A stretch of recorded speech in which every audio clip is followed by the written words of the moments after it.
नमस्कार साथियों, स्वागत है आप सभी लोगों का कैरियर इंडिया एजुकेशन में। मैं अभिषेक आज आपके लिए लेके आया हुआ हूँ प्रैक्टिस नंबर 7 यानी प्रैक्टिस सेट 7। और ये जो अपनी सामान्य विज्ञान की एक सीरीज चल रही है दोस्तों, कंटिन्यू चल रही है, जिसमें अपन आज वनस्पति शास्त्र 4 पे बात करेंगे, वनस्पति शास्त्र 4 पे बात करेंगे, यानी पादप जगत पर अपनी चर्चा चल रही है। यहाँ पे आज हम प्रकाश संश्लेषण पादप हार्मोन को पढ़ेंगे। निश्चित तौर पर प्रकाश संश्लेषण से प्रश्न आते हैं दोस्तों, और प्रकाश संश्लेषण एक ऐसा टॉपिक है जिसको आदमी पेचीदा समझकर छोड़ देता है या थोड़ा बहुत उसको याद कर लेता है, देख लेता है कि क्या बनता है इसमें, क्या नहीं बनता। यहाँ तक कि इसका जो रिएक्शन है, रिएक्शन से भी प्रश्न आ जाते हैं। मतलब प्रकाश संश्लेषण एक तरीके से देखा जाए तो प्रकृति में जितना उपयोगी है, उतना ही ज़्यादा अगर देखें तो एग्जाम में भी उपयोगी है। प्रकृति में चूंकि इतना ज्यादा उपयोगी है, इसलिए एग्जाम में भी इससे बार बार प्रश्न बनते हैं, क्योंकि प्रकाश संश्लेषण के माध्यम से ही पौधे अपना भोजन बनाते हैं।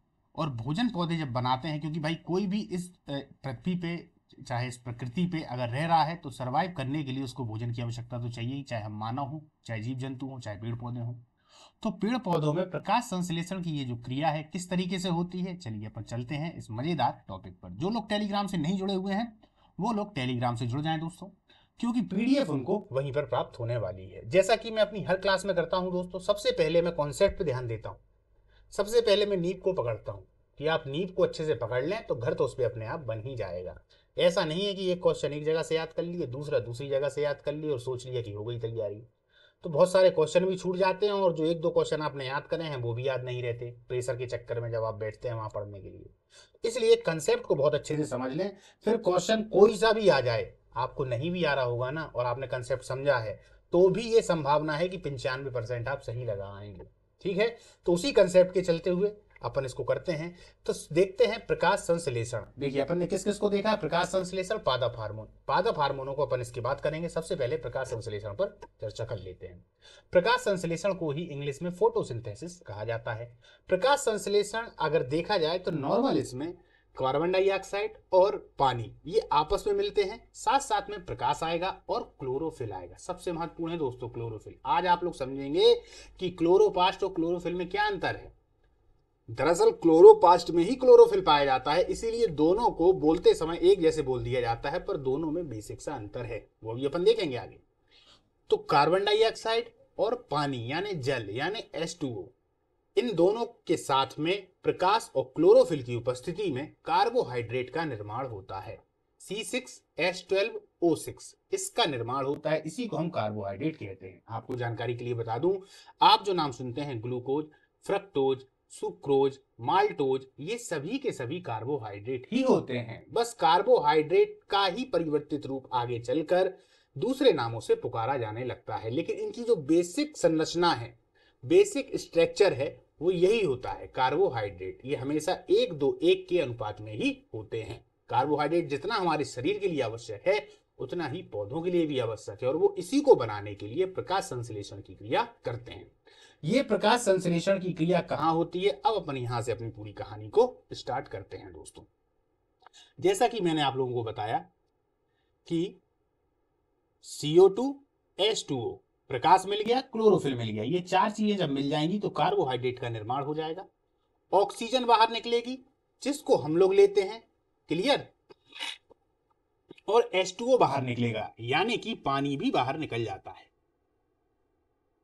ठीक है, यानी कि पानी भी निकल जाता है। पानी किस तरीके से निकलता है दोस्तों, तो ये वाष्पोत्सर्जन के माध्यम से निकल जाता है। पत्तियों के ऊपर हल्का हल्का पानी होता है, क्लियर, वही वाष्पोत्सर्जन के माध्यम से निकलता है। अभी कैसे निकलता है अभी अपन आगे देखेंगे। इसके लिए फिलहाल तो अपन ने इस स्ट्रक्चर को पूरा समझ लिया दोस्तों। ये जो पूरा रिएक्शन है, लड़के लोग कहते हैं कि सर ये याद नहीं होता। देखिए, जो लोग बायो के विद्यार्थी हैं वो लोग इसको बैलेंस करके याद कर लेंगे, और यदि आप लोगों को ये याद नहीं होता है तो दिमाग में सिर्फ आप 6 और 12 को रखिए। कार्बोहाइड्रेट का सूत्र आप जानते हैं, आपको कुछ नहीं करना है, कार्बन डाइऑक्साइड और जल को आपस में मिला देना है, और कार्बन डाइऑक्साइड के 6 लेने हैं। एक तरीके से देखा जाए ये ऐसे आप लोग याद रखिए, यहाँ 6 है, यहाँ 12, ठीक है, 6-12। अब बाकी जितने में भी देखेंगे तो 6-12, 6, 6 और 6, यानी कि टोटल 6 और 12 को ध्यान में रखना है। ये मैं उनके लिए बता रहा हूं जिन लोगों को केमिकल रिएक्शन नहीं आता और जिनको रिएक्शन सीखना भी नहीं है ना। और जिनको रिएक्शन आता है वो लोग अपने आप कर ही लेंगे, तो कोई दिक्कत ही नहीं है। आप 6 और 12 को ध्यान में रखें। कार्बन डाइऑक्साइड, ऑक्सीजन, कार्बोहाइड्रेट बना, ऑक्सीजन निकल गई और पानी बन गया, यानी कि वही, क्लियर। अब इसको आप लोग समझ लें। 6CO2 12H2O equal to C6H12O6 plus 6O2 plus 6H2O। तो ये आप लोगों को याद हो जाएगा। क्लियर है?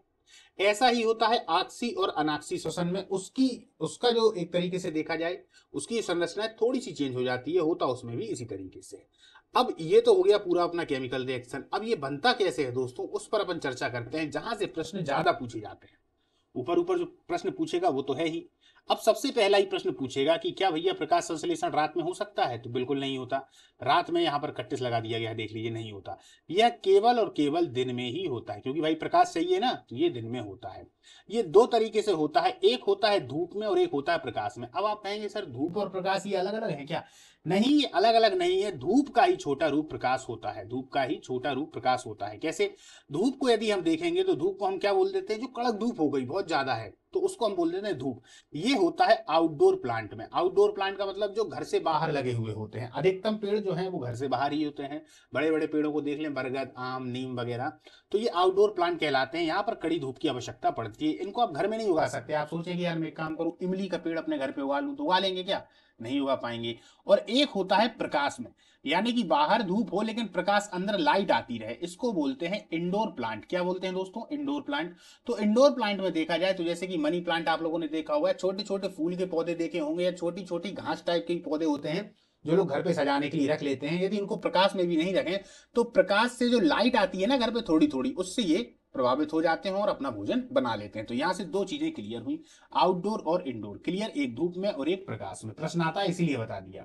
अब अपन देखते हैं, ये हो गया दोस्तों अपना सूत्र। और एक प्रश्न और आता है, बार बार ये प्रश्न पूछा जाता है कि क्या ये जो क्लोरोफिल है, क्योंकि क्लोरोफिल चाहिए, क्लोरोफिल एक तरीके से चाहिए भोजन बनाने के लिए, तो ये जो क्लोरोफिल है क्या यह सिर्फ अकेले पत्तियों में पाया जाता है? प्रश्न ऐसा आता है कि क्लोरोफिल पौधे के किस भाग में पाया जाता है? तो ऑप्शन में देगा पत्ती, फिर देगा तना, फिर कहेगा इनमें से दोनों, फिर कहेगा इनमें से कोई नहीं। समझिएगा, तो तना और पत्ती दोनों में पाया जाता है दोस्तों। यदि आप तने को देखेंगे तो तना ऊपर से हो सकता है मिट्टी के कलर का दिखे, कहीं कहीं यह हो सकता है काला भी दिखाई दे, लेकिन जब आप इसको हल्का सा छीलेंगे ना, तो छीलने के बाद आपको पता पड़ेगा कि इसमें भी हरा भाग है। वो जो हरा भाग है वही क्लोरोफिल कहलाता है, पहली बात। दूसरी बात, आप लोगों ने कभी दातुन वगैरह किया होगा, तो दातुन में भी जब ऊपर आप छीलते हैं तो देखते हैं कि हल्का हरा भाग है, तो वही है। अब आप इसमें प्रश्न बनता है कि अगर मात्र अकेले पत्तियों में पाया जाता, तो आप लोगों ने पतझड़ का मौसम देखा होगा, पत्तियों का जब विगलन हो रहा होता है, पत्तियां जब झड़ रही होती हैं, तब भी तो पेड़ खड़ा रहता है। तो ये पेड़ तब इसीलिए खड़ा रहता है, ताकि इसलिए खड़ा रहता है क्योंकि इसको भोजन मिल रहा है। और भोजन कौन बना रहा है? तना इनको भोजन बनाकर दे रहा है। तो आप लोग इस बात को अच्छे से समझ लें। तो प्रश्न आएगा तो आप क्या लिखेंगे? तना और पत्ती दोनों में। ऑप्शन में तना नहीं है तो पत्ती है ही। क्लियर? चलिए अब अपन देखते हैं, ये देखिए ये पत्ती वाला भाग बना हुआ है।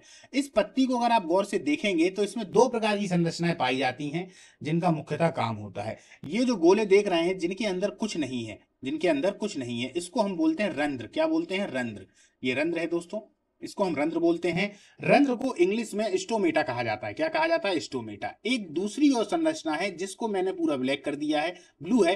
तो इस ब्लू वाले को अगर आप देखेंगे और इसको भी थोड़ा जूम कर देंगे, हाथ से माइक्रोस्कोप से देखेंगे, जूम कर देंगे, तो इसी को कहा जाता है क्लोरोप्लास्ट। क्या कहा जाता है? क्लोरोप्लास्ट। क्लोरोप्लास्ट में अपन इसके बाद आएंगे, पहले अपन रंध्र को समझ लेते हैं। रंध्र क्या है? रंध्र दरअसल छोटे छोटे छेद होते हैं पूरी पत्तियों में, इन रंध्र को स्टोमेटा कहा जाता है। क्लियर? तो आप लोग कंफ्यूज मत होना। इस रंध्र का मैंने इस तरीके से चित्र बनाया हुआ है, इस तरीके से ये चित्र होता है। अब इस रंध्र का काम क्या होता है दोस्तों? तो गैसों का विनिमय, यानी CO2 और O2। हमने देखा कि प्रकाश संश्लेषण की क्रिया के समय में पौधों को CO2 की आवश्यकता है। ये CO2 उनको कहां से प्राप्त होती है? हम मानव से प्राप्त होती है, जीव जंतुओं से प्राप्त होती है। तो ये CO2 इनके अंदर जाती है और अंदर जाने के बाद में O2 बाहर निकल कर आती है। क्या? O2। साथ साथ में ऑक्सीजन भी निकल कर आता है। हाँ, O2 बाहर निकल के आती है, साथ साथ में पानी भी बाहर निकल के आता है। तो ये जो O2 है ना दोस्तों, ये O2, ये जो रंध्र है इसी के माध्यम से बाहर आएगी और CO2 इसी के माध्यम से अंदर जाएगी। O2 के साथ साथ में पानी भी बाहर निकलता है। वही क्रिया बाष्पोत्सर्जन कहलाती है, ट्रांसपिटेशन। ट्रांसपिटेशन। तो याद रखिए रंध्र का काम क्या हो गया? CO2 O2 का आदान प्रदान, साथ साथ में बाष्पोत्सर्जन। तो ये इसका पहला काम है और ये इसका दूसरा काम है। ठीक है, प्रकाश संश्लेषण में हमने एक जो यहाँ पर लिखा था उसको हमने समझ लिया कि रंध्र का क्या काम है। अब अपन आते हैं क्लोरोप्लास्ट पे। सबसे महत्वपूर्ण यही है दोस्तों, इसको यदि समझ लिया तो समझ लीजिए पूरा प्रकाश संश्लेषण समझ में आ गया। क्लोरोप्लास्ट भी इसी तरीके की एक रचना होती है। फर्क इसमें यह होता है कि यह दोहरी झिल्ली का होता है दोस्तों। किस तरीके का होता है? दोहरी झिल्ली का। यहाँ पर अगर आप ध्यान से देखेंगे तो मैंने दो झिल्लियां बनाई हैं, एक ये है और एक इसके अंदर वाली है, तो ये दोहरी झिल्लियों का होगा। इस दोहरी झिल्ली के अंदर में अगर आप इसको देखेंगे तो ये केंद्रक टाइप की रचना पाई जा रही है, दो भागों से मिलकर बना होता है। एक इसका भाग कहलाता है स्ट्रोमा। ये जो भाग है, ये अंदर वाला भाग, ये वाला भाग जहां मैंने मान लीजिए ये बना दिया, इसको कहते हैं स्ट्रोमा। क्लियर? और ये वाला जो लंबे लंबे से पिलर टाइप के दिख रहे हैं दोस्तों, ये जो लंबे लंबे से पिलर दिख रहे हैं, इसको हम बोलते हैं ग्राना। क्या भाग बोलते हैं? ग्राना। अब आप देखिए, ये जो स्ट्रोमा भाग है ना, ये स्ट्रोमा भाग, इस स्ट्रोमा भाग में प्रकाश संश्लेषण की क्रिया होती है, जिसको द्वितीय क्रिया भी कहते हैं। और ये जो अंदर वाली है, इसको हम बोलते हैं फर्स्ट क्रिया, यानी कि प्रकाश रासायनिक क्रिया। इनके नाम किस तरीके से होते हैं? एक का नाम होता है प्रकाश रासायनिक क्रिया, इसको हिल रिएक्शन कहेंगे, और एक का नाम होता है रासायनिक प्रकाशहीन प्रतिक्रिया, या इसको बोलते हैं अप्रकाशहीन क्रिया। अप्रकाशहीन या प्रकाशहीन प्रतिक्रिया, मतलब अप्रकाशीय क्रिया या प्रकाशहीन प्रतिक्रिया। तो एक होता है पहले भाग में और एक होता है दूसरे वाले भाग में। किसमें? स्ट्रोमा में और ग्राना में। तो आप लोगों ने अधिकतम किताबों में पढ़ रखा होगा कि प्रकाश संश्लेषण की जो क्रिया है वह दो भागों में होती है, एक रासायनिक फर्स्ट में, एक रासायनिक द्वितीय में। पहले वाले को हम हिल रिएक्शन कहते हैं, क्योंकि इसमें अगर देखा जाए तो प्रकाश की आवश्यकता पड़ती है, ये यहाँ पर लिखा हुआ है हिल रिएक्शन। और दूसरे वाले को डार्क रिएक्शन बोलते हैं, जहां पर प्रकाश की आवश्यकता नहीं पड़ती है, स्ट्रोमा में होती है। एक स्ट्रोमा में हो गई, एक ग्राना में हो गई। तो यहां तक ऊपर ऊपर हमको समझ में आया। अब अंदर क्या होता है इसको देख लेते हैं। तो जब हम अंदर इसको देखा तो इसको और जूम किया तो हमने देखा कि इसी अंदर वाले भाग में जो पिलर के समान, ये जो हरे कलर का है, ये जो पिलर के समान हमने देखा, इसमें छोटी छोटी प्याली नुमा रचनाएं पाई गई। ये जो प्याली नुमा रचनाएं हैं, इसी को हम क्या बोलते हैं? थैलेकाइड। क्या बोलते हैं? थैलेकाइड। जब इस थैलेकाइड को भी हमने जूम किया तो हमने देखा कि यार इसके अंदर ही क्लोरोफिल पाया जाता है। ये जो क्लोरोफिल है, हरा हरा भाग, यही क्लोरोफिल इसमें पाया जाता है। पाया जाता है क्लोरोफिल। जब क्लोरोफिल को भी हमने थोड़ा और जूम किया तो हमने देखा इसके अंदर तो यार मैग्नीशियम का परमाणु पाया जाता है। क्या पाया जाता है? मैग्नीशियम का परमाणु। तो हमें यह बात क्लियर हो गई कि इस मैग्नीशियम की बहुत ही ज्यादा महत्वपूर्ण भूमिका इस प्रकाश संश्लेषण के दौरान होती है। तो प्रश्न पूछता है कि कौन सा परमाणु क्लोरोफिल में पाया जाता है? तो ये वही मैग्नीशियम है दोस्तों। जहां मैंने ये गोल कलर करके बना दिया आप लोगों के लिए एक तरीके से, जो इसमें सामने दिख रहा है गोल कलर से, यही मैग्नीशियम का परमाणु है। याद रखिएगा, किसमें पाया जाता है? क्लोरोफिल। क्लोरोफिल किसमें पाया जाता है? थैलेकाइड में। थैलेकाइड किसमें पाया जाता है? तो ग्राना भाग में। और ग्राना भाग किसमें पाया जाता है? तो पूरे के पूरे क्लोरोप्लास्ट में। क्लियर? और इसी में एक स्ट्रोमा भाग होता है जिसमें रासायनिक प्रकाशहीन प्रतिक्रिया होती है। अब आप लोग समझ लीजिए दोनों प्रक्रियाओं को। एक को हम बोलते हैं हिल रिएक्शन, एक को बोलते हैं डार्क रिएक्शन। तो ये जो हिल रिएक्शन होता है दोस्तों, इस हिल रिएक्शन में ही एटीपी और NADPH, ये दो एक तरीके से ऊर्जा के, देखिए सबसे पहले तो एटीपी को समझ लें, NADPH को समझ लें, दोनों के फुल फॉर्म आते हैं और दोनों का बहुत ही ज्यादा महत्वपूर्ण योगदान है। एटीपी और NADPH यह कोशिका के अंदर ऊर्जा का संवहन और संचयन करते हैं। क्या करेंगे? संवहन और संचयन करेंगे। और इन्हीं दोनों के माध्यम से हाइड्रोजन और ऑक्सीजन बन जाता है, यानी ये हाइड्रोजन और ऑक्सीजन को दे देते हैं। इसके बाद जब ग्लूकोज का निर्माण होना होता है तो ये लोग फिर यहां पर आ जाते हैं और यहां से फिर ग्लूकोज का निर्माण हो जाता है। किससे? डार्क रिएक्शन से, स्ट्रोमा में। यानी कि ग्लूकोज का जो अंतिम रूप से निर्माण है वह स्ट्रोमा से होता है। इसीलिए ये दोनों ही क्रियाएं प्रकाश संश्लेषण में अपना अपना स्थान रखती हैं। पहले वाले में क्या होता है कि हाइड्रोजन ऑक्सीजन मिल जाता है और ऊर्जा का संवहन और संचयन होने लगता है, क्योंकि किसी भी क्रिया को करने के लिए ऊर्जा चाहिए। भाई यदि ये पेन है, पेन को पकड़ने के लिए मुझे ऊर्जा चाहिए। यदि ऊर्जा नहीं है मेरे पास में, हाथ ऐसे ही लसड़ बसड़ है मेरा, तो मैं पेन को पकड़ पाऊंगा? नहीं पकड़ पाऊंगा। तो मुझे पकड़ने के लिए ऊर्जा तो चाहिए। तो उस ऊर्जा देने का काम एटीपी का है और NADPH का। इन दोनों के ही दोस्तों फुल फॉर्म पूछे जाते हैं। और नॉर्मल परीक्षाओं में देखा जाए तो एटीपी और NADPH के फुल फॉर्म पूछे जाते हैं और पूछा जाता है कि इनका प्रकाश संश्लेषण में क्या महत्व है। तो यदि महत्व आएगा तो ये हाइड्रोजन और O2 देते हैं, साथ साथ यह ऊर्जा का संवहन और संचयन करते हैं। क्लियर? NADPH का जो फुल फॉर्म होता है वो होता है nicotinamide adenine dinucleotide phosphate, dinucleotide phosphate. Clear? अब अपन देखते हैं, और एटीपी का फुल फॉर्म होता है एडिनोन ट्राइफॉस्फेट। एडिनोन ट्राइफॉस्फेट यहां नहीं लिखा है, लेकिन अंदर जब अपन चलेंगे तो उसमें लिखा हुआ है, और पीडीएफ जब आपको मिलेगी तो उसमें भी आप लोगों को समझ में आ जाएगा। अब एक चीज और रह गई है, एक चीज क्या रह गई है इसको समझने की, O2 जो है वह जल के अपघटन से बनेगी। अपघटन को हम विज्ञान की भाषा में बोलते हैं टूटना। अपघटन का मतलब क्या हो जाता है? टूटना। तो O2 कैसे होती है? जल के अपघटन से। आप देखिए, ये मान लीजिए ऑक्सीजन है, जैसे ही टूटेगा तो O2 में परिवर्तित हो जाता है, और CO2 का अपचयन हो जाता है। CO2 का क्या हो जाता है? अपचयन। वही CO2 जो हम छोड़ते हैं और पेड़ पौधे ले लिया करते हैं। तो O2 और CO2 दोनों पे प्रश्न आता है कि O2 कैसे बनती है? तो जल के अपघटन से बनती है। CO2 कैसे बनती है? तो यह अपचयन के माध्यम से बनती है। एक प्रश्न और आता है दोस्तों, बहुत ही प्यारा प्रश्न है। प्रश्न ये है कि इनको CO2 प्राप्त कैसे होती है, वायुमंडल वाले पौधों को? तो इनको तो CO2 वायुमंडल वालों को एक तरीके से देखा जाए तो विसरण के माध्यम से प्राप्त हो जाती है। आप लोगों ने विज्ञान में पढ़ा होगा विसरण, जो हवा में हवा की ओर जाते हैं, तो विसरण के माध्यम से CO2 मिल गई, हमने CO2 दी और उनको CO2 मिल गई, क्योंकि जो गैसें हैं उनका स्वभाव क्या होता है? एक तरीके से उड़ने का, है ना। मैं एकदम आपको सरल भाषा में समझाता हूं ताकि आप लोगों को समझ में आ जाए। तो विसरण के माध्यम से एक जगह से दूसरी जगह पहुंच जाती हैं। लेकिन जो जलीय पौधे हैं उनमें CO2 कैसे पहुंचती है? तो जो जलीय पौधे होते हैं दोस्तों, उनमें CO2 जो होती है वह संवहन के माध्यम से पहुंचती है। अब संवहन आप कहेंगे क्या आ गया, कोई नया शब्द? नया शब्द नहीं है, पुराना ही शब्द है, आप लोगों ने कई बार सुन रखा है। संवहन को एक तरीके से हम तैरना भी कहते हैं, समझना। कहते नहीं है संवहनीय धाराएं, तो वो एक तरीके से तैर रही हैं। तो तैरने के माध्यम से CO2, जल में घुली हुई CO2 पेड़ पौधों को प्राप्त हो जाती है। क्लियर? तो अब हमने पूरा देख लिया प्रकाश संश्लेषण। रात में नहीं हो सकता, केवल दिन में होता है। दो प्रकार से होता है, धूप आउटडोर प्लांट के लिए, प्रकाश इंडोर प्लांट के लिए। क्लियर? तो ये ऊपर ऊपर की चीजें हो गई। अब अपन ने पूरे कंसेप्ट को समझ लिया। दो क्रियाओं में होगा, एक रासायनिक फर्स्ट क्रिया, एक रासायनिक द्वितीय। पहले वाले को कहेंगे प्रकाश रासायनिक क्रिया, दूसरे वाले को कहेंगे प्रकाशहीन प्रतिक्रिया। समझना, प्रकाशहीन प्रतिक्रिया, या कहीं कहीं अप्रकाशीय क्रिया भी कह देते हैं। समझना, दोनों एक ही शब्द हैं। इंग्लिश में एक को हिल रिएक्शन, एक को डार्क रिएक्शन। एक स्ट्रोमा भाग में होगी, एक ग्राना भाग में होगी। यहां पर क्लियर लिखा हुआ है, चाहे तो स्क्रीनशॉट कर लें, बार बार देखेंगे तो याद हो जाएगा। तो चलिए, अपना कंसेप्ट क्लियर है, अब आते हैं अपन बढ़िया प्रश्नों पर, अब मजा आएगा। चलिए, प्रकाश संश्लेषण। प्रकाश संश्लेषण क्या कहलाता है? पौधों में जल, प्रकाश, पर्णहरित तथा कार्बन डाइऑक्साइड की उपस्थिति में कार्बोहाइड्रेट के निर्माण को प्रकाश संश्लेषण कहते हैं। अर्थात पत्तियों के द्वारा भोजन बनाना ही प्रकाश संश्लेषण है। क्लियर? और इसी भोजन को संवहन ऊतकों के माध्यम से यहां से वहां भेजने का काम जाइलम और फ्लोएम का होता है ना। चलिए, प्रकाश संश्लेषण के लिए किस किस की आवश्यकता है? CO2 की आवश्यकता है, जल की आवश्यकता है, प्रकाश की आवश्यकता है ना। O2 ऑलरेडी उनके पास में रहती है, ये पेड़ पौधों के पास में, इसीलिए यहां लिखे नहीं है। स्थलीय पौधों को CO2 कहां से मिलेगी? तो वायुमंडल से मिल जाएगी। जलीय पौधों को कार्बन डाइऑक्साइड कहां से मिलेगी? वही कार्बन डाइऑक्साइड जो यहां लिखे हैं, CO2 लिख दें तो कोई दिक्कत नहीं है।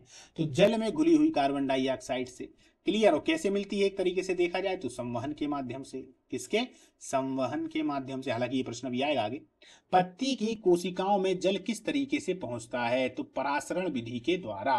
पत्ती की कोशिकाओं में जल किसके द्वारा पहुंचता है? परासरण विधि के द्वारा। क्लियर? वायुमंडल से CO2 पत्तियों में किस तरीके से पहुंचती है? तो विसरण के द्वारा। जब वायुमंडल से होगा तो किसके द्वारा पहुंचती है? विसरण के द्वारा। प्रकाश संश्लेषण के लिए ये देखिए जो मैंने आप लोगों को बताया था, अब आपको तीन चीजें समझ लीजिए। परासरण, विसरण, संवहन, तीनों की आवश्यकता इसमें होती है। तो परासरण का काम क्या हो गया? पत्ती की कोशिकाओं में जल किस तरीके से पहुंचेगा, यानी कि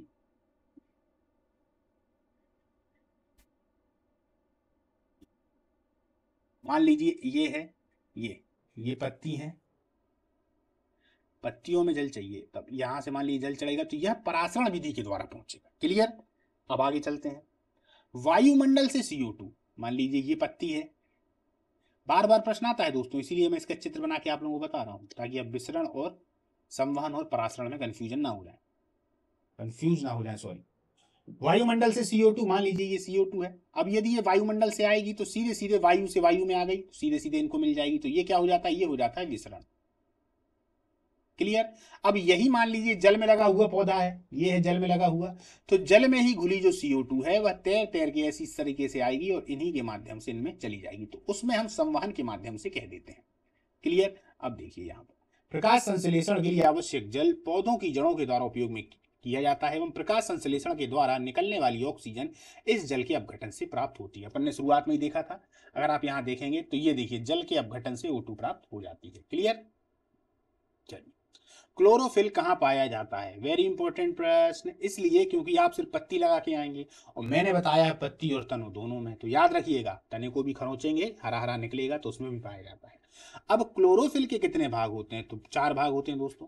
क्लोरोफिल ए, क्लोरोफिल बी, एक होता है कैरोटीन और एक होता है जेंथोफिल। आप इसके 4 भाग याद रखिए, पर्याप्त है। ज्यादा भाग याद रखेंगे तो दूसरी चीजें भूल जाएंगे, इसीलिए 4 भाग पर्याप्त है। ठीक है, चलिए आगे चलते हैं। क्लोरोफिल के केंद्र में कौन सा परमाणु होता है? मैग्नीशियम। अभी अपन ने देखा था ना, मैग्नीशियम था। क्लियर? क्लोरोफिल सूर्य के प्रकाश से कौन कौन से रंगों को ग्रहण कर लेता है? तो बैनीला। अब आप कहेंगे बैनीला कौन सा रंग है? ये कोई रंग नहीं है, ये ट्रिक है। ट्रिक आप लोगों को बहुत पसंद है ना, तो बैनीला, बस इसको याद रख लीजिए। तो बैगनी, नीला, लाल, लाल, बैगनी, नीला, लाल। सबसे ज्यादा प्रकाश संश्लेषण लाल में होगा, तो आप लाल को देखते ही कितना चटक लाल होता है, एकदम खतरनाक टाइप। नीला उसके बाद, और बैगनी में सबसे कम प्रकाश संश्लेषण। 3 के अलावा चौथा कोई ऑप्शन ही नहीं है, इसीलिए बैनीला को याद रखिए, बैनीला। तो आपको तीनों रंग याद हो जाएंगे। प्रकाश संश्लेषण की दर किस रंग में सर्वाधिक है? लाल रंग की। अभी अपन ने बता दिया कि लाल रंग में ही प्रकाश संश्लेषण सबसे अधिक होगा।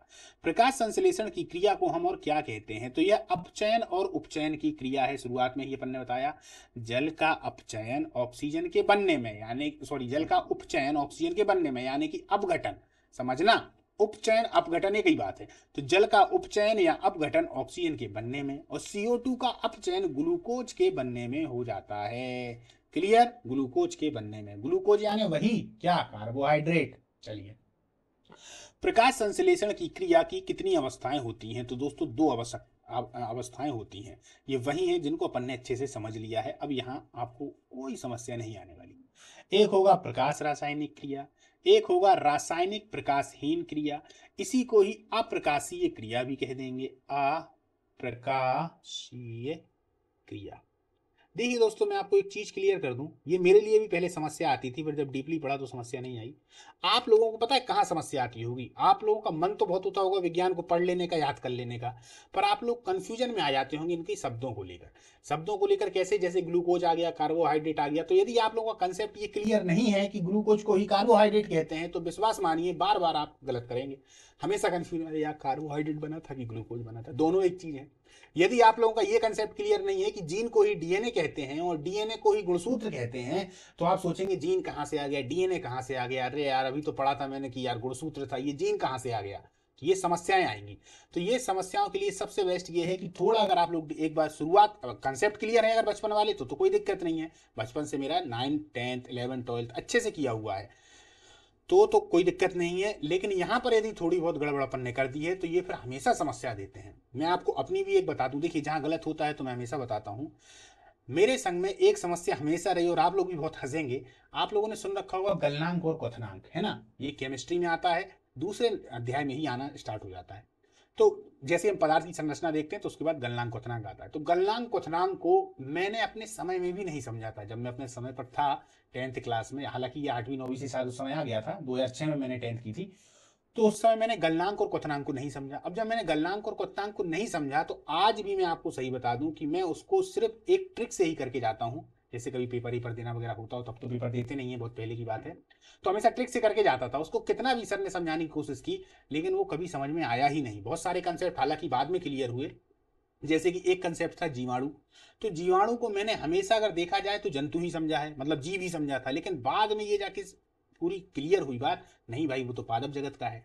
तो कुछ ऐसी आपके दिमाग में भी चीजें होंगी। तो आप लोगों ने अगर शुरुआत में अच्छे से पढ़ रखा होगा तो बहुत अच्छे से समझ में आ जाता है, नहीं आता तो थोड़ी बहुत समस्या होती है दोस्तों। तो उस समस्या को तुरंत हल कर लिया करिए। अब आज के डेट में तो कोई दिक्कत ही नहीं है, नेट है, खटाक से लिए और तुरंत देख लिए। लेकिन हम करते क्या है, नेट में भी नहीं देखते। नेट में हम क्या देखेंगे? अन्य चीजें जो कि किसी काम की नहीं है।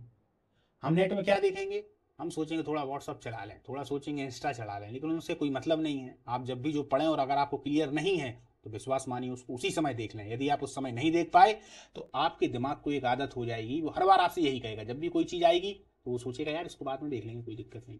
ये आदत बन जाती है मन की, और हर बार वो यही करता है। क्या आपका भी अनुभव है? ये नहीं कहता कि आप भी हर बार देख के और सोच लेते हैं इसको हम बाद में सर्च कर लेंगे, और फिर क्या कभी वो बाद में सर्च हुआ है? बताइए जरूर कमेंट में।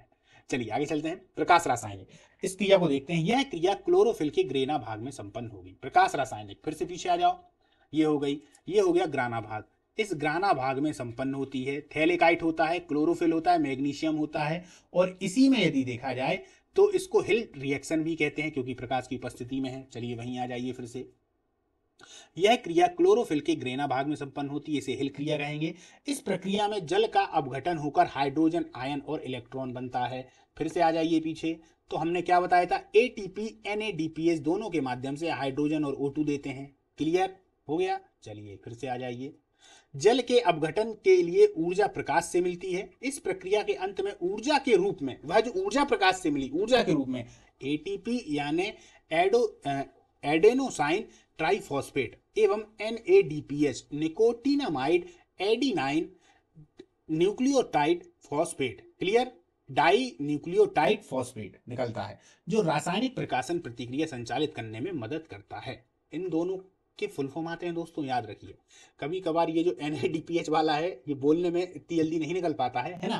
तो इन दोनों के फुल फॉर्म आते हैं, याद रखिएगा। दोनों का काम ऊर्जा के संवहन का होता है, साथ साथ हाइड्रोजन और O2 आयन को देने का होता है। चलिए, रासायनिक प्रकाशहीन प्रतिक्रिया, यह क्रिया क्लोरोफिल के स्ट्रोमा में होती है। इस क्रिया में कार्बन डाइऑक्साइड का अपचयन होकर शर्करा और स्टार्च बन जाता है, यही ग्लूकोज होता है दोस्तों। अरे ग्लूकोज को ही शर्करा कहते हैं कि नहीं कहते हैं भाई? सुक्रोज, माइक्रोज, सुक्रोज, लैक्टोज, ये सब एक तरीके से कार्बोहाइड्रेट ही है, तो अपचयन होकर शर्करा स्टार्च। अब आदमी सोचता है यार शर्करा स्टार्च बन गया, ये कहां से आ गया? यही ग्लूकोज है दोस्तों, याद रखिए। क्लियर। चलिए, तो ये यहाँ पर हमने एक बार इसकी जो पूरी क्रिया थी वो लिख दी है। 6CO2 12H2O 6CH12O O6 H12O6 plus 6H2O plus 6O2। यहाँ पर अगर आप देखेंगे तो ये दोनों अगर देखे जाएं तो किसके माध्यम से निकल जाते हैं? रंध्र यानी स्टोमा के माध्यम से निकल जाते हैं। क्लियर। और ये उनका विचारों का भोजन बन जाता है, किनका? पेड़ों का। एक चीज और याद रखें दोस्तों, हमारी श्वसन गति से भी अधिक तीव्र, हमारी जो श्वसन गति है उससे भी ज्यादा अधिक तीव्र यह प्रकाश की जो क्रिया है, प्रकाश संश्लेषण की होती है दोस्तों। उसको जैसे ही सूर्य का प्रकाश मिलता है और ये क्रिया होना चालू हो जाती है। आप देखिए प्रकृति ने कितनी अच्छी व्यवस्था कर रखी है, जैसा मानव के लिए है वैसे ही एक तरीके से देखा जाए तो पेड़ों के लिए है। फिर भी चाहे हमारा जीवन हो चाहे पेड़ों का जीवन हो, मनुष्य के लिए हमेशा आश्चर्य ही बना रहा, रहस्य ही बना रहा।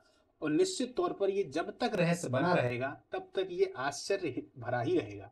जिस दिन ये रहस्य समाप्त हो गया तो आश्चर्य भी समाप्त हो गया, फिर विज्ञान की कोई जरूरत नहीं पड़ेगी। इसीलिए हम देखते जाते हैं। अभी जो मैंने आपको समझाया ना, आप विश्वास मानिए ये आपके लिए ये इसलिए है ताकि आप लोग मतलब इन चीज़ों को समझ पाएं, और समझने के साथ साथ में आप लोग अपने कंपटीशन वाले एग्जाम को निकाल पाएं। लेकिन पढ़ाई से बहुत आगे चली गई है। अभी उन्होंने क्या किया, मैंने आपको कहाँ तक समझाया, समझ लीजिए इसको ताकि आपको एक चीज़ समझ में आ जाए। क्लोरोफिल, क्लोरोफिल को भी खोल दिया, क्लोरोफिल के बाद मैग्नीशियम को भी खोल दिया, फिर अलग संरचनाएं आ गई, सब में अलग अलग प्रकार के आ गए। तो ये चीजें बहुत आगे निकल गई हैं। ये हम जो पढ़ते हैं ये सिर्फ बेसिक चीजें हैं, बेसिक, इसीलिए बोलते नहीं है इस परीक्षा में खाली 10th और 12th का आएगा। वो इसीलिए बोल देते हैं कि 10th और 12th लेवल में एक सीमित कर दिया गया है कि आप बेसिक बेसिक चीजों को समझ लें। ये बहुत आगे निकल गई हैं ये चीजें दोस्तों। ठीक है, चलो आगे चलते हैं। अब हम पादप हार्मोन को देख लेते हैं। पादप हार्मोन क्या होते हैं? जिस प्रकार मनुष्यों में हार्मोन होते हैं उसी प्रकार पादप होते हैं। एक होता है ऑक्सिन्स, जिब्रेलिन, साइटोकाइनिन, सिटिक एसिड, एथिलीन और फ्लोरीजेंस और ट्राउमेटिन, फ्लोरीजेंस और ट्राउमेटिन। क्लियर। चलिए अब अपन एक एक का काम देखते हैं, क्या क्या काम होता है। सबसे पहले ऑक्सिन्स। ऑक्सिन्स की खोज सन 1880 में डार्विन ने की। डार्विन कौन थे? याद करो जल्दी से। अरे वही जिन्होंने जैव विकास का सिद्धांत दिया था, डार्विनवाद, बीगल नामक जहाज पे पूरे विश्व का चक्कर किया था। अपन ने जैव विकास को पढ़ा था ना, तो उन्हीं ने ऑक्सिन्स की खोज की है। ये ऑक्सिन्स है दोस्तों, तो यहाँ ऑक्सीजन लिख गया है, ऑक्सिन्स। ठीक, यह पौधों की वृद्धि को नियंत्रित करने वाला हार्मोन है। मान लीजिए पौधा इस तरीके से बढ़ रहा है, ये पौधा है, ये उसकी जड़ें हैं, ये बढ़ रहा है, तो ये उसकी वृद्धि को नियंत्रित करेगा। वृद्धि को नियंत्रित करना इसलिए जरूरी है, यदि वृद्धि को नियंत्रित नहीं करेगा तो एकदम से सभी बांस जैसे हो जाएंगे। तो वृद्धि को नियंत्रित करना भी तो जरूरी है। प्रकृति में आप कोई भी चीज देखेंगे दोस्तों तो वो संतुलन में है, मतलब कि यदि उसका हाँ है तो साथ में नहीं चलेगा। याद रखिए, यदि उसमें हाँ नहीं है तो उसमें हाँ का कोई मतलब नहीं। आप कहेंगे ये क्या बोल दिए सर? अब समझिए, यदि हेड है वह तभी है क्योंकि टेल है। समझना, हेड है वह इसलिए है क्योंकि टेल है। मान लीजिए टेल नहीं है तो हेड का भी कोई अस्तित्व नहीं है। और प्रकृति में, पूरे संसार में हर एक चीज का विपरीत जरूर है। यदि आप देखेंगे तो गुस्सा है तो प्यार है, समझ रहे हैं ना।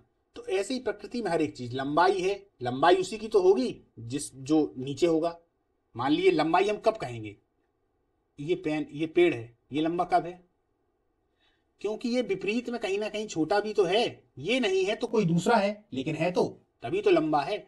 नहीं तो मान लीजिए अगर ये नहीं है, यहाँ पे कुछ नहीं है, तो इसको लंबा कहने का भी क्या मतलब। तो ये दो चीजें हमेशा चलेंगी। अब देखिए संतुलन कैसा है, ये मैंने इसलिए समझाया। तो यह पौधों की वृद्धि को नियंत्रित करने वाला हार्मोन है। इसका निर्माण पौधे के ऊपरी हिस्से में होता है। कहाँ होता है, ऊपरी हिस्से में, इस तरफ। तो ये पौधे जैसे ज्यादा बढ़ रहे हैं तो कम कर देगा। इसके कार्य क्या क्या है, इसके कारण पौधे में शीर्ष की प्रमुखता हो जाएगी और पार्श्विक अच्छी कलिकाओं की वृद्धियां रुक जाएंगी। यह पत्तियों के विलगन को रोकेगा, यानी जो पतझड़ होता है उसके विलगन को भी रोकेगा। यह खरपतवार को नष्ट कर देता है। इंपॉर्टेंट आता है, खरपतवार को कौन नष्ट करता है, तो ऑक्सिन्स। इसके द्वारा अनिषेक फल प्राप्त किए जाते हैं या फसलों को गिरने से बचाता है। कौन से फल प्राप्त किए जाते हैं, अनिषेक फल। अनिषेक फल का मतलब क्या होता है, जिनमें निषेचन अंडाशय में नहीं होता, ओवरी में नहीं होता, वर्तिकाग्र पर ही हो जाता है। इसके पहले तो अपन ने पढ़ा है, तो जिन लोगों ने नहीं पढ़ा उसको देख लीजिएगा। अब ऑक्सिन्स को हमने देख लिया। अभी देखिए, अब देखते हैं जिब्रेलिंस को। इसकी खोज की थी जापानी वैज्ञानिक कुरासावा ने। सीधा सीधा प्रश्न आता है, जापानी वैज्ञानिक कुरासावा ने किसकी खोज की थी, किस हार्मोन की, या जिब्रेलिंस की खोज किसने की। तो एक प्रश्न यहां से क्लियर हुआ। यह बौने पौधों को लंबा कर देता है, ये बौने हैं, यह बौने पौधों को लंबा कर देता है या फूल बनाने में मदद करता है। याद रखिए, यह बीजों की प्रसुप्ति को बंद कर उनको अंकुरित होने के लिए प्रेरित करेगा।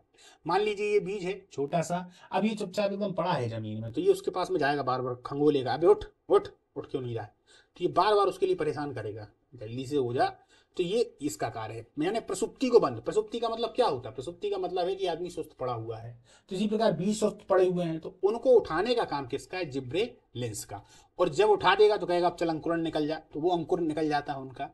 यह काष्ठी पौधों में एगा की सक्रियता को बढ़ा देता है। किसकी, एगा की सक्रियता को बढ़ा देता है, यानी बढ़ने के लिए प्रेरित करेगा। इसके छिड़काव के द्वारा बृहद आकार के फल और फूलों का उत्पादन किया जा रहा है। यदि इसके छिड़काव को कर दिया जाए तो जो फूल और फल हैं उनमें जो पुराना रूप था उनका छोटा था, अब उनके रूप जो है हम देखते हैं बहुत बड़े होने लगे। लौकी इतनी बड़ी आने लगी, करेला इतने बड़े आने लगे। तो इसी के माध्यम से हो रहा है। अब तो बहुत आधुनिक चीजें आ गई, हाइब्रिड चीजें आ गई। तो ये जिब्रेलिंस हो गए, दूसरे जितने भी हार्मोन है वो सभी मनुष्य के पास में है ना। साइटोकाइनिन, इसकी खोज मिलर ने की 1955 में, परंतु इसका नामकरण लिथाम ने दिया। किसने, लिथाम ने। यह प्राकृतिक रूप से ऑक्सिन्स के साथ मिलकर काम करता है।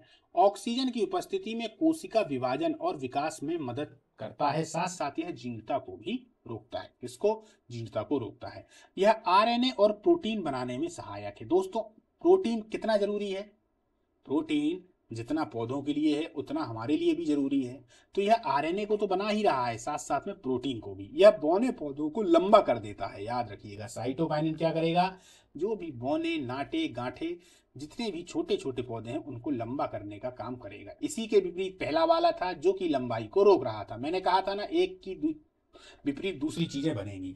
इस चीज को आप ब्लड वाले उसमें बहुत अच्छे से समझेंगे दोस्तों, कि ब्लड का थक्का जो है शरीर के अंदर नहीं बनता, बाहर ही बनता है। शरीर के अंदर बन जाएगा तो भी इंसान मर जाएगा, और शरीर के बाहर नहीं बनेगा तो भी इंसान मर जाएगा। पर प्रकृति ने ऐसी व्यवस्था कर रखी है कि शरीर के अंदर नहीं बनता, किंतु जैसे ही बाहर निकलता है तो बन जाता है, ताकि इंसान बचा रहे। इंसान को बचाने के लिए प्रकृति ने हर एक पूरी तैयारी कर रखी है, पर इंसान ने अपने आप को मारने के लिए बहुत सारे जो नए नए आइडिया हैं उनको इजाद कर रखा है। चलिए आगे चलें।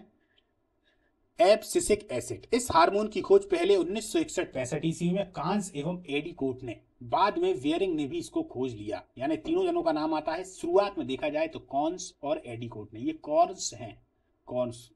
तो कॉर्न्स जो खाने वाले नहीं होते वही। और इसकी बाद में खोज किसने की, वियरिंग ने। यह वृद्धि रोधक हार्मोन है। यह बीजों को सुसुप्त अवस्था में रखेगा। ये कहेगा भाई तुम सोते रहो, ये कहेगा भाई तुम सोते रहो, तुमको उठना उठना नहीं है, बस आराम से सोते रहो, मजे करो, मौज करो। यह पत्तियों के विलगन में मुख्य भूमिका निभाएगा। यहाँ तो इनको शांति रखता है, ऊपर से वहां से पत्तियों को पतझड़ में बोल देगा कि पतझड़ से पहले ही गिर जाइए, यानी उनके विलगन में मुख्य भूमिका निभाएगा। ये जब ज्यादा हो जाता है यही एब्सिसिक एसिड, तो पत्तियां अपने आप गिर जाती हैं। यह पुष्पन में बाधक होता है। इसको पुष्प बिल्कुल पसंद नहीं है, ये कहेगा खिल मत जाना मेरे सामने, तो ये पुष्पों को भी खिलने नहीं देता है। क्लियर। एथिलीन, ये बहुत गजब का है। देखिए, यह एकमात्र ऐसा हार्मोन है जो गैस रूप में पाया जाता है। सीधा प्रश्न आता है, गैस रूप में पाए जाने वाला पादप हार्मोन, पादप जरूर लगाएंगे वो, प्लांट टिश्यूज, प्लानेट हार्मोन, माफ करिए, टिश्यू नहीं, ऊतक होता है प्लानेट हार्मोन, तो गैस रूप में पाया जाता है। हार्मोन के रूप में से वर्ग ने 1962 में खोजा। यह फलों के पकाने में और मादा पुष्पों की संख्या में वृद्धि करता है। मादा पुष्पों की संख्या में वृद्धि करता है। यह पत्ती, पुष्प व फलों को विलगन से भी प्रेरित है, यानी विलगन को भी थोड़ा बहुत कर देता है। मेन इसका काम है फलों को पकाने का।